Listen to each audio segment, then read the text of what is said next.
MG set क्यों प्रयोग किया जाता है, एमजी सेट एसी को डीसी में बदलता है या डीसी को एसी में बदलता है, एमजी सेट में कौन सी बेयरिंग यूज की जाती है, एमजी सेट कितने तापमान पर काम कर सकता है, ये सारे सवालों के जवाब अगर आपको चाहिए तो बने रहिएगा वीडियो के अंत तक। और हाँ, अगर आप चैनल पर पहली बार आए हैं तो चैनल को सब्सक्राइब जरूर कर लीजिएगा। तो दोस्तों, सबसे पहले अपन जो है देखते हैं कि एमजी सेट कैसे काम करता है या एमजी सेट है क्या। तो सबसे पहले इसमें आपको ये चीज जानना होगी इस कंट्रोल पैनल के बारे में। तो ये कंट्रोल पैनल में क्या क्या होता है, तो सबसे पहले अपन ऊपर से बात करते, देखो ये कंट्रोल पैनल है मोटर जनरेटर सेट का, और क्या करेगा, डीसी को एसी में चेंज करेगा इस कंट्रोल पैनल से जो भी एमजी सेट लगाएंगे वो। तो सबसे पहले आप देख सकते हैं इसमें जो इनपुट सप्लाई दी जाती है उसका वोल्टेज और धारा जो है यहाँ पर नापी जाती है। इसके बाद में आउटपुट में हमें जो वोल्टेज और धारा और फ्रीक्वेंसी, ये तीनों चीजें आपको यहाँ से दिखेंगी। यानी आउटपुट में जो धारा, वोल्टेज और फ्रीक्वेंसी दिखेगी आपको, या जो आपका जनरेटर उत्पन्न करेगा वो आप यहाँ पर देख पाएंगे। इसके बाद में आप देख पाएंगे कि ये इसके क्या लगे हुए हैं, हमारे फ्यूज लगे हुए हैं, जो कि काय के बने होते हैं, पोर्सिलिन के बने होते हैं। और एक कौन से फ्यूज है, किटकैट फ्यूज होते हैं, जिनको हम बता सकते हैं। देखिएगा ये किटकैट फ्यूज होते हैं, इसमें लगे हुए हैं ये 3 फ्यूज होते हैं 3 फेज सप्लाई के लिए। ये आप देख सकते हैं, जैसे ये क्या है, किटकैट फ्यूज है, और इनको हम ऐसे लगा देते हैं, नहीं ये लो। और आगे अपन देखेंगे इसके बाद में ये हमारे काय के लिए है, इनपुट के लिए। अब ये एमजी सेट कौन सा है, सबसे पहले ये जानेंगे। तो ये हुआ इसका कंट्रोल पैनल, यहाँ से जो है सप्लाई यहाँ आती है, इससे हम कंट्रोल करते हैं पूरे एमजी सेट को। तो अपन इसमें देखेंगे एमजी सेट में। तो सबसे पहले देखिए इस एमजी सेट में जो है एक डीसी शंट मोटर लगी हुई है और एक एसी अल्टरनेटर लगा हुआ है। अब इसमें देखिए पहले इस मोटर के बारे में जान लेते हैं पूरी डिटेल में। बताइए इनकी नेम प्लेट को बता दीजिएगा थोड़ा। तो देखिए ये डीसी शंट मोटर है और 5 HP की है, इसकी आरपीएम 1440 आरपीएम है। तो एमजी सेट के लिए एक विशेष बात ये होती है कि जो एमजी सेट में मोटर और जनरेटर होते हैं उनके आरपीएम हमेशा एक ही होना चाहिए। जैसे कि 1440 आरपीएम की है तो 1440 आरपीएम का ही जनरेटर होना चाहिए, और ये होगा भी यही, हमेशा ध्यान रखना। इसके बाद में, और ये डीसी शंट मोटर है तो ये हमेशा स्थिर गति पे चलेगी, ये चीज आप हम जानते ही हैं। तो एक चीज और समझ लेना यहाँ पर कि ये जो एमजी सेट है वो डीसी को एसी में चेंज करेगा, हमेशा ध्यान रखना। और इसके बाद में जनरेटर को बता दीजिएगा थोड़ा। तो जनरेटर देखिए ये क्या है, एसी जनरेटर है या अल्टरनेटर कह सकते हैं अपन इसको। देखो इसकी भी आरपीएम कितनी है, 1440, क्योंकि इसकी हम जो है शाफ्टों को यांत्रिक रूप से कपल करते हैं। और इसमें देखिए ये कपलिंग लगी हुई है, यानी कि इसकी जो शाफ्ट होती है वो कपलिंग के द्वारा जुड़ी होती है, ये आपको दिख रही है। और क्या होता है, जब हम डीसी शंट मोटर को चलाते हैं, यानी ये डीसी सप्लाई चलाते हैं, तो ये अल्टरनेटर घूमता है और इसमें ईएमएफ बनता है। उस ईएमएफ को हम यहाँ पर कंट्रोल पैनल पर मेजर कर सकते हैं या आउटपुट में किसी और जगह दे सकते हैं। तो ऐसी जो है एमजी सेट हम बड़े बड़े उद्योगों में लगाते हैं जहां पर हमें ज्यादा एसी वोल्टेज की आवश्यकता हो। तो ये चीज आपको ध्यान रखनी है। इसको हम छोटे तौर पर नहीं लगा सकते क्योंकि ये बहुत महंगे होते हैं, क्योंकि आप मोटर ही खरीदेंगे तो बहुत महंगी पड़ेगी, जनरेटर भी खरीदना पड़ेगा, प्लस में फाउंडेशन बनाना पड़ेंगे आपको, ये सारी चीजें होती हैं। तो आप इसको नॉर्मली नहीं खरीद सकते। हम जब छोटे तौर पर डीसी सप्लाई या एसी सप्लाई की आवश्यकता होती है तो हम छोटे तौर पर अल्टरनेटर लगा लेते हैं, और इसके बाद में अगर डीसी चाहिए होती है तो हम क्या लगा लेते हैं, रेक्टिफायर लगा लेते हैं अपने। तो लेकिन हम इनका यूज बड़े उद्योगों में ही करते हैं, छोटी जगहों पर नहीं कर सकते, ये हमेशा ध्यान रखोगे। अब इसके बाद में ये कितनी आवृत्ति पर काम करता है, तो देखिए सबसे पहली बात, हमारे भारत में जो आवृत्ति होती है वो 50 हर्ट्ज की होती है। तो हम देखेंगे इसमें कि 50 हर्ट्ज आवृत्ति पर ही काम करेंगे हमारे इंडिया के एमजी सेट। लेकिन फिर भी अगर कभी 60 हर्ट्ज आवृत्ति हो जाती है तो उसके लिए इनका जो आरपीएम रखा जाता है वो 1800 आरपीएम या 1200 आरपीएम होता है, यानी ये एमजी सेट 1200 आरपीएम पर चलेगा। और हमेशा ध्यान रखना इस चीज का। तो आगे अपन बात कर लेते हैं और क्या बात कर लेते हैं। देखिए कि एमजी सेट का प्रयोग क्यों किया जाता है। तो एमजी सेट का प्रयोग इसलिए किया जाता है, ये हमेशा ध्यान रखना कि अगर हमें डीसी की आवश्यकता है और वहां पर एसी सप्लाई अवेलेबल है, तो आप ध्यान रखोगे कि हमें जब एसी की आवश्यकता है और डीसी सप्लाई अवेलेबल है तो हम एसी में चेंज करने के लिए कोई युक्ति लगाना पड़ेगी वहां पर, और वो युक्ति रहती है एमजी सेट। अगर मान के चलो इसके अलावा अगर देखा जाए उल्टा कि वहां पर एसी सप्लाई उपलब्ध है और डीसी की आवश्यकता है, क्योंकि प्रत्येक काम को एसी से नहीं किया जा सकता और प्रत्येक काम को डीसी से नहीं किया जा सकता। एक दूसरे में एक हमारा क्या होता है, कनेक्शन टाइप का, ये समझ लो।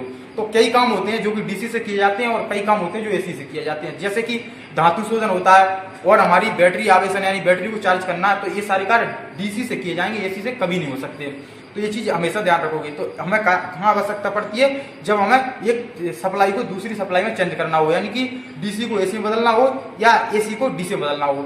एमजी सेट दोनों जगह काम कर सकते हैं। तो ये वाला जो एमजी सेट है हम आपको बता रहे हैं, इसको चला के बता देते हैं।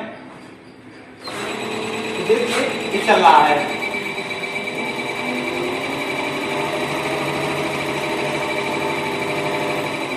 ये आपने देखा ये चला है एमजी सेट। अब इसमें क्या होगा, जैसे ये चलेगा तो यहाँ पर जो आउटपुट में वोल्टेज होगा और धारा होगी और एक आवृत्ति बनाएगा, कितनी आवृत्ति उत्पन्न कर रहा है। इसकी आवृत्ति को मेजर करने के लिए या आवृत्ति को 50 हर्ट्ज करने के लिए हम इसकी जो है काय को गति को एडजस्ट करते हैं, और गति एडजस्ट करने के लिए ये वेरिएबल रियोस्टेट लगा हुआ है। यहाँ पर ये आपको दिख रहा है, देख पा रहे होंगे आप, ये कंट्रोल पैनल पर ये वेरिएबल रियोस्टेट लगा हुआ है। इसकी सहायता से हम क्या कर लेते हैं, इसकी आवृत्ति को कम ज्यादा कर सकते हैं, क्योंकि आवृत्ति गति के कैसी रहती है, समानुपाती होती है, हमेशा ध्यान रखना। तो हम इसकी आवृत्ति को चेंज कर लेते हैं और यहाँ पर जो हमें उपलब्ध होगी वोल्टेज और धारा वो इन मीटरों के द्वारा मेजर की जाएगी और यहाँ पर जो है ये आउटपुट में मिलेगी हमारे लिए। तो ये वाला एमजी सेट जो करेगा वो क्या करेगा कि हमारी जो है डीसी सप्लाई को एसी सप्लाई में चेंज करेगा, हमेशा ध्यान रखना। और एमजी सेट दो ही प्रकार के होते हैं, एक एमजी सेट और है वो क्या करेगा, वो हमेशा एसी को डीसी में चेंज करेगा और उसकी तरफ ले चलिएगा, उसे बता देती है ये वाले एमजी सेट को। तो देखिए ये वाला एमजी सेट ये आपको दिख रहा है, इस एमजी सेट में पहले तो देख लो क्या क्या लगा हुआ है, कपल क्या क्या है। इधर आइएगा, इसमें बताइएगा ये नेम प्लेट इसकी, देखिए ये डीसी शंट जनरेटर लगा हुआ है इसमें, और ये इधर जो है स्क्विरल केज प्रकार की मोटर है। तो आप देख सकते हैं इसमें क्या क्या लगा हुआ है, एक इंडक्शन मोटर है और एक डीसी शंट जनरेटर है। इसमें हम सप्लाई देंगे स्क्विरल केज मोटर में, हमारा चलेगा जनरेटर, जिससे क्या होगा जनरेटर में ईएमएफ उत्पन्न होगा, और ये डीसी शंट जनरेटर है तो हमें डीसी सप्लाई मिलेगी। तो इसमें इसी एमजी सेट का यूज हम कहाँ करेंगे, जहां पर हमारे पास एसी सप्लाई अवेलेबल हो और डीसी सप्लाई की आवश्यकता हो, तो ऐसी जगहों पर हम ये वाले एमजी सेट का यूज करेंगे। और जहां पर हमें डीसी सप्लाई की आवश्यकता हो और एसी सप्लाई अवेलेबल हो तो हम वो वाले एमजी सेट का यूज करेंगे। ये आपको देख पा रहे हैं इस वाले का, ये आप हमेशा ध्यान रखोगे एमजी सेट दोनों प्रकार के होते हैं। अब आगे इसके कंट्रोल पैनल के बारे में बात करें तो देखिए इसका कंट्रोल पैनल आप देख पा रहे होंगे, इसमें एक स्टार डेल्टा स्टार्टर लगा हुआ है। और इसमें क्या है, इसमें यही वो ही कंट्रोल पैनल में वोल्टमीटर एमीटर है, इधर भी वोल्टमीटर एमीटर है, यानी इनपुट और आउटपुट दोनों सप्लाइयों को प्रदर्शित करेगा। इसमें एक वेरिएबल रेजिस्टेड लगा हुआ है, ये जो रेजिस्टेड है ये वायर बाउंड रेजिस्टेड होता है, इसको हम ऐसे एडजस्ट करके कर सकते हैं। और इसके बाद में इसमें भी ये एमसीबी लगी हुई है, इसमें जो है फ्यूज इसके अंदर हो सकते हैं, कंट्रोल पैनल के अंदर बाहर नहीं दिखा रहे हैं। तो ये हमारा क्या है, पूरा कंट्रोल पैनल है इस वाले एमजी सेट का। अब इसके बाद में आप देख पाएंगे इसमें कि ये कपल किया गया है, इसमें जो कपलिंग है इससे क्वेश्चन सबसे ज्यादा यही आता है कि एमजी सेट जो रहता है वो किस प्रकार से कपल रहता है, यानी इसमें मोटर और जनरेटर सेट दोनों किस प्रकार से कपल रहते हैं। तो ये दोनों यांत्रिक रूप से जुड़े रहते हैं ये कपलिंग के द्वारा। और ये कितने डिग्री एंगल पर है आप देख पा रहे होंगे, 180 के वैद्युतिक डिग्री के एंगल पर कपल किए गए हैं, यानी ये 180 के डिग्री पर यानी आड़े में लगे हुए हैं, हमेशा ध्यान रखना इस चीज का। अब कुछ बेसिक जानकारी दे देते हैं हम आपको एमजी सेटों के बारे में। तो सबसे पहले एमजी सेट जो है इसके लिए हमेशा ध्यान रखना कि 0 डिग्री सेंटीग्रेड से और 40 डिग्री सेंटीग्रेड तापमान तक तापमान हो सकता है, इससे ज्यादा आप तापमान पर नहीं चला सकते इनको, क्योंकि इसके बाद में ये ज्यादा गर्म होंगे, इससे इसमें हीट उत्पन्न होगी। कहते दिए आगे क्या होता है, इनके लिए आर्द्रता का मतलब होता है ह्यूमिडिटी। तो ह्यूमिडिटी कितनी चाहिए एमजी सेट के लिए, तो हमेशा ध्यान रखना, जैसे कि हम स्क्रीन पर बता पा रहे हैं आपको कि ह्यूमिडिटी जो होती है 0% से लेकर के 90% हो, कोई दिक्कत नहीं है, यानी बहुत ठंडे जगह पर भी काम कर सकते हैं ये, लेकिन ज्यादा तापमान पर ये काम नहीं कर पाएंगे। इसके बाद में गति की बात करी जाए तो एमजी सेटों की, जैसे कि आप देख सकते हैं 60 हर्ट्ज का अगर कोई एमजी सेट है, यानी 60 हर्ट्ज फ्रीक्वेंसी पर काम करता है एमजी सेट, तो आप देखेंगे कि इसकी जो आवृत्ति वो होगी स्पीड 1800 आरपीएम होगी। और अगर 50 हर्ट्ज आवृत्ति का अगर कोई भी एमजी सेट होता है तो उसकी जो है गति होगी 1200 आरपीएम। ये चीज आपको ध्यान रखनी है, हम स्क्रीन पर बताते जा रहे हैं इस चीज को।